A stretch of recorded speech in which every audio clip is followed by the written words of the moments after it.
the VCA Voice podcast. I'm your host, Dr. Marie Kerl.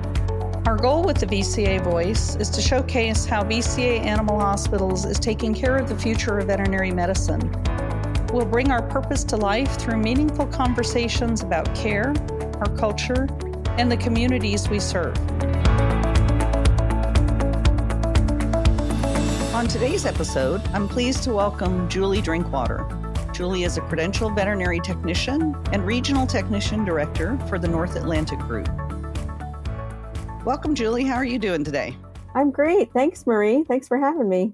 Yeah, absolutely. I'm so happy that you're here, and I want to jump right in with questions. So let's start off. Tell me a little bit about your journey in veterinary medicine and with VCA. So starting way back at the dawn of time, I was a kennel assistant, 16 years old, in a private GP practice on Cape Cod who had a large boarding facility. So I worked there and just tried to pick up any little veterinary assistant tidbits that anyone was willing to show me. Mm-hmm. And then I did that through high school. And then I went off to college and then came back and started working in a couple of different private practice hospitals as a veterinary assistant. I took the VTNE, or the Veterinary Technician National Exam, in 2005 and became a credentialed technician. And then I started working in a 24-hour small emergency and specialty practice on Cape Cod. Mm-hmm. It was kind of cool. It's privately owned by actually 15 different veterinarians on Cape Cod. Wow. And they had a board. There was about 7 active board members. But it was really cool because they were all veterinarians from the community that I knew, because it's a pretty close-knit community here on the Cape. And so I worked there for 10 years. I loved it. I worked as an internal medicine technician, and I worked as a head of surgery for a while. I was an ophthalmology technician for quite a while. Mm-hmm. And I was also the nursing supervisor for about 6 years there as well. And then I started working for VCA in 2015 after leaving that practice. I wanted to focus more on leadership and helping to grow veterinary technicians and technician supervisors and veterinary assistants as well. I love baby techs, baby assistants, and really wanted to help to progress the industry of veterinary technology. So I became the technician supervisor at VCA Plymouth Animal Hospital. Okay. And then from there, I moved into a technician evaluator role for our career development program and went around to different hospitals in the region, evaluating skills of our technicians and our veterinary assistants in order to help them with career advancement and skills advancement. Mm-hmm. And then in 2020, January, I became a regional technician director, and it is the best job that was ever created. Oh, excellent. Excellent. Well, it sounds like you had some great experience leading up to that, and the regional technician program launched in January of 2020, and then COVID launched in March of 2020. I think we were all out we went out to Los Angeles, I think, in probably March, and we were all kind of trying to figure out, what is this toilet paper shortage? Yeah. It was funny. That yours was the last meeting that was at the support office before things really shut down. Yeah. So. I just remember getting off of the airplane and coming home and being like, oh, good, I got to go find toilet paper now. Yeah, exactly. So as a regional technician director, explain a little bit for me about what a regional technician director does and what your approach to that role has been. Sure. It's a loaded question in itself, especially, I get asked that quite a bit by people who are not familiar with the role, both inside VCA and outside VCA. Basically, regional technician directors are responsible for the mentorship, the leadership, and the medical growth of veterinary technicians and assistants. We do that through training, education, advancing patient care, and providing resources to really everybody on our hospital teams, but with the focus of veterinary technician supervisors, technicians, and assistants. Mm-hmm. In the North Atlantic Group, we are very lucky. The leadership team, we're all very much driven by the same things. And we all really kind of eat, sleep, and breathe servant leadership. So I go about my role first and foremost by living that. My teams don't work for me. I work for them. So I really, make sure that I reinforce that to them. It's collaborative. So they're my subject matter experts. They're in their hospitals on the floor every day. There's no one better to let me know what the inner workings are and the new things that they're seeing in their hospitals. And then we take that information and we discuss it as a group. We have meetings every month. Most of them are via Teams, but we try to have about 4 of them a year that are in person. It makes for a really good collaboration. They've all built kind of this team where they can reach out to one another, whether it's another supervisor in their region within the group or another region, whoever they've, connected with. We're lucky because we are a large organization that we have so many hospitals and we don't have to be on an island by ourselves. We have people that we can reach out to. We're not competing with one another. We're all in the same boat, rowing towards the same goal. We bring up these challenges on our calls and we discuss them as a group. And, I think that having them involved really helps to make those changes, that people buy into those changes and help each other out. Since you were in I'll call it the inaugural group of regional technician directors, what things are happening in the position that you felt would happen and what things are different than you expected? I think that this role definitely has grown in the last 3 years. And I think that every one of us in this role in different regions across the country have had different experiences. I'm super lucky to have the team that I have. They very much view me as the expert on all things technician and assistant. They really allow me to be in my lane, but we collaborate together. So, that for me, although I didn't expect it to happen right away, kind of did happen right away. So I was very fortunate. I think it has definitely moved along to where we're almost at that goal where we want to be. Can you share a little bit about where the geographies are that you work in and how many hospitals you're responsible for? Yeah, sure. So I live in the Northeast, and so the North Atlantic group is my group. I have all of the hospitals in Connecticut, Rhode Island, Massachusetts, Vermont, New Hampshire, and Maine. And we now have 63 hospitals spread out, so 5 regions. So I drive to all my hospitals. I'm lucky I don't have to worry about, plane travel. I think my furthest hospital away is Burlington, Vermont. So it takes me 4.5, 5 hours to get up there. That's much less travel than I had when I was in the field. Yeah. Yeah, I'm lucky that we have, a large number of hospitals, but in a smaller geography.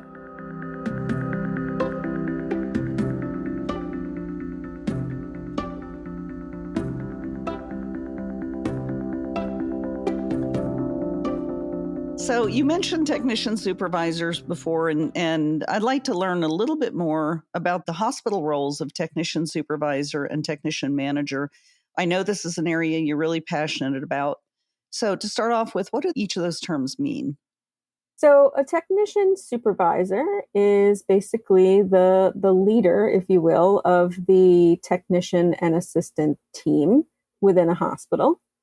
And then when you have larger hospitals, those hospitals have technician managers, and technician managers kind of fall above the technician supervisors in the hierarchy, I guess, if you will, where they are more of an administrative role and they are the leaders of all of the technician supervisors for all the different departments within that hospital. Those technician supervisors in those large hospitals are directly leading the technicians and assistants on the floor, and the technician managers are leading the technician supervisors. Now, I've worked in hospitals where the most senior person was put into a technician supervisor role, and sometimes those results weren't great. So what qualifications make a successful veterinary technician supervisor? I'm so glad that you brought this up. It's it's one of my passions, I guess. I don't know how I would really word it. It's not just technicians either. I've worked in with veterinarians and with other people who seem to get the hang of it and some struggle. Yeah. It's I guess it's one of those hills I'll die on, but we as an industry, I think we're stuck in this rut for years where we just felt like the best person to put in a supervisor role has got to be, Mary, who's been the technician for 30 years and she has the best technical skills. So that's it. That makes her qualified to lead this team. And that's, no shade to Mary, but that's just not the case. But there's Sally over here who may not have the best technical skills, may not even be a credentialed technician, but has experience and has great leadership skills, or soft skills, as I like to say. And she communicates really well with the team. She has great organizational skills. And she, to me, would be the better fit to be the team leader. And that doesn't mean, again, that she has all of the best skills. She can learn from Mary. And I think that that's another great thing, is having a leader in a position where, they don't know all of the things, and they rely on the members of their team as different subject matter experts to help them get stronger in different areas. So, I think having great soft skills, being approachable, having that air of being part of the team, but leading the team, and not managing the team.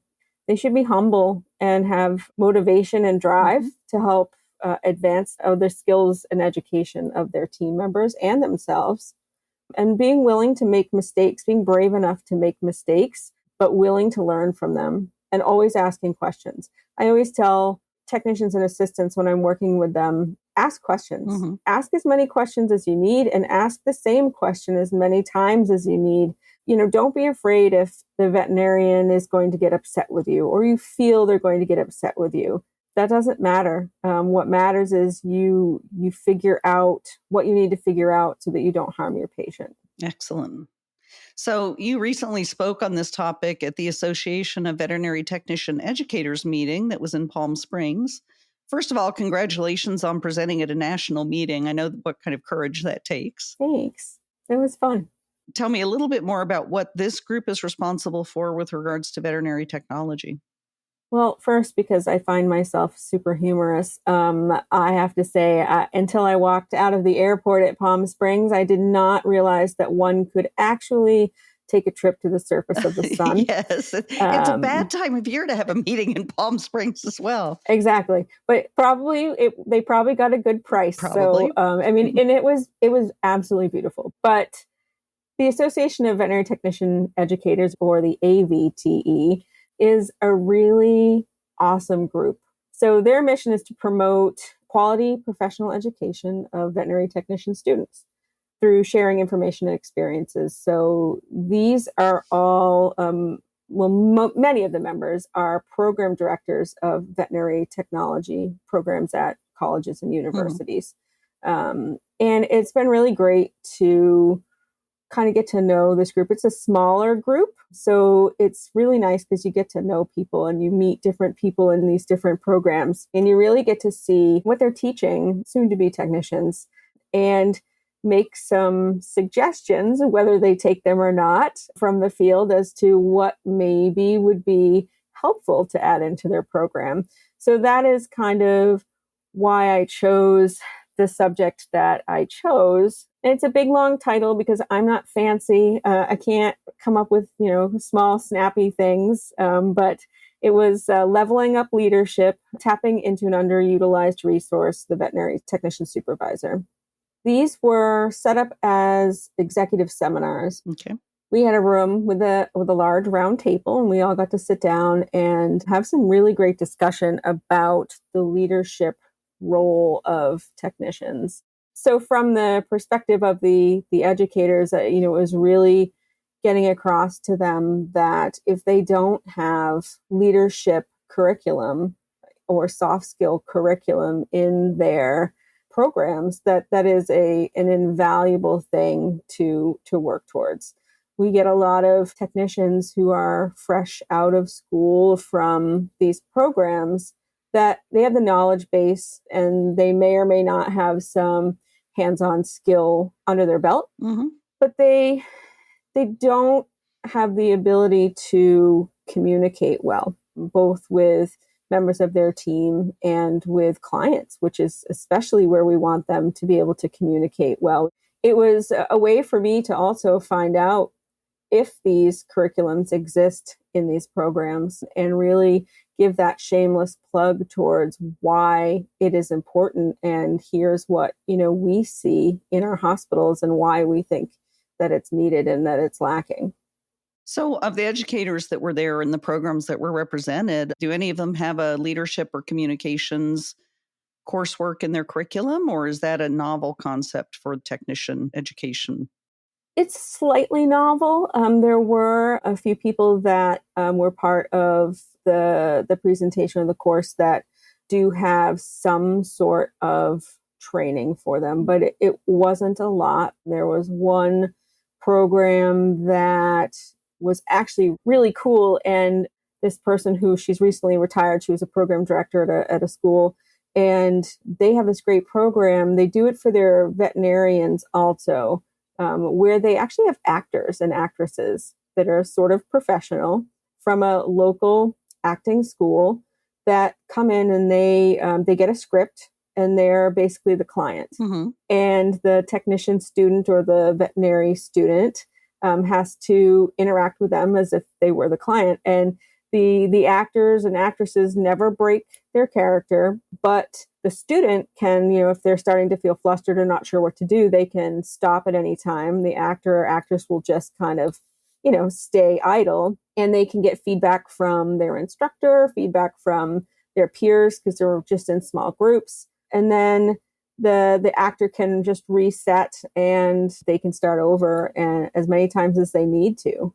And it was just such a cool concept to me that actually we all kind of convinced her that she needs to present this at the AVTE next year because it was really cool. So that was a great one.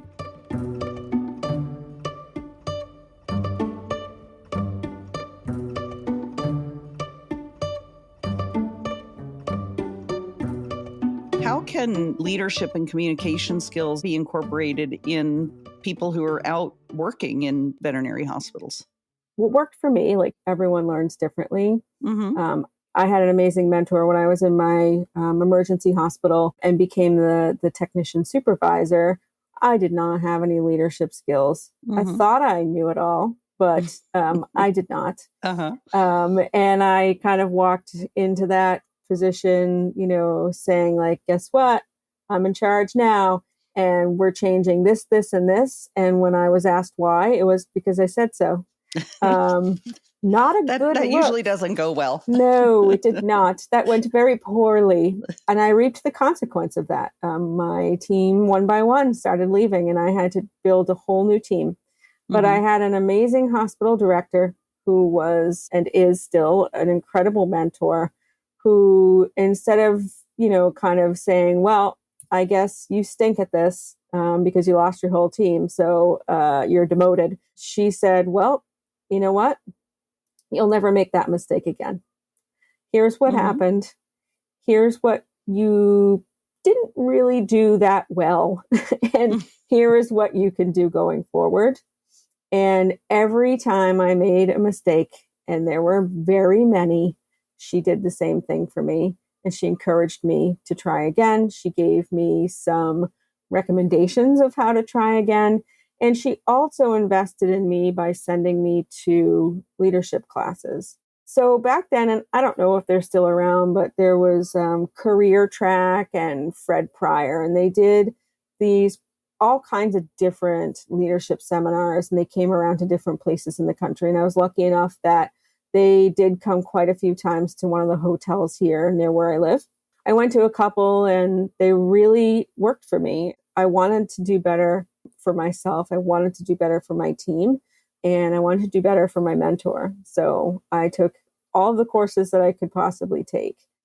Yeah, that experience is really interesting. And those organizations and others like them still exist. And I think it highlights an important point that the type of leadership and supervisory skills training doesn't have to be within veterinary medicine. I've learned tons of skills from just a variety of different resources and looking at those more across other industries. The skills are the same that you need. So in nearly every geography, you have access to that kind of training, which is good. But a lot of it is just being open to learning and wanting to learn and grow that way. Yeah, I mean, I don't think I've taken a lot of leadership courses, and I don't think I've taken one that was veterinary specific.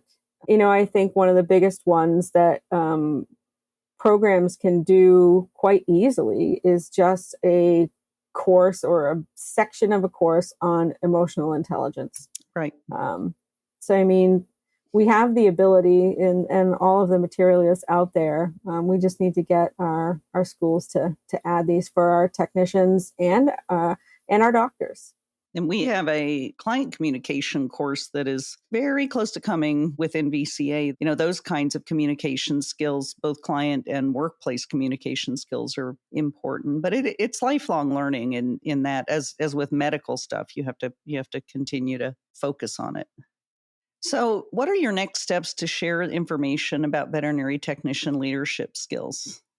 I want to keep lecturing at AVTE and really just become a great member of that association and get to know more people and network more with them and learn more about their programs. And, I would love to move into lecturing at some other conferences and spreading the word of the importance of leadership and those skills. Mm-hmm.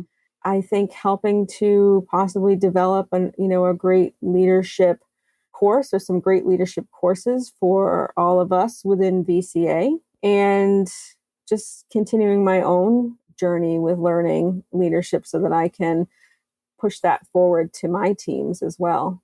People need to have those skills in order to be viewed as a medical professional, because that instills the trust from people. It's so important towards professionalizing our roles.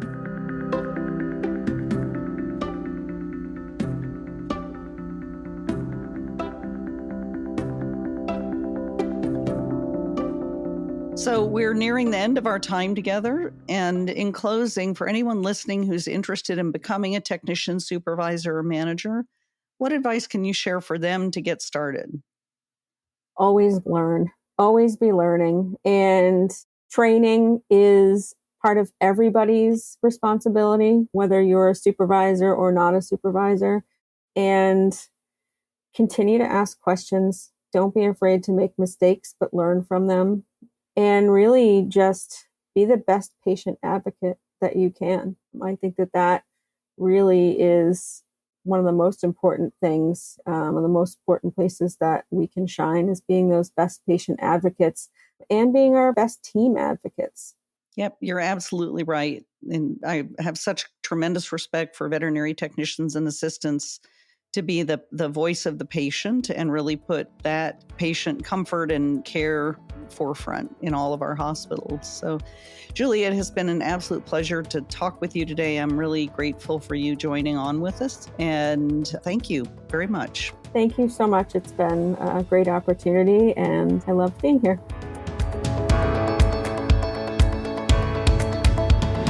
Thank you so much for listening in. If you enjoyed today's episode, please consider subscribing. Don't forget to leave a review to let us know your thoughts, and share the episode with friends. Follow VCA Animal Hospitals on social media at LinkedIn, Twitter, Facebook, and Instagram. For more inspiring stories, visit our website at vcavoice.com.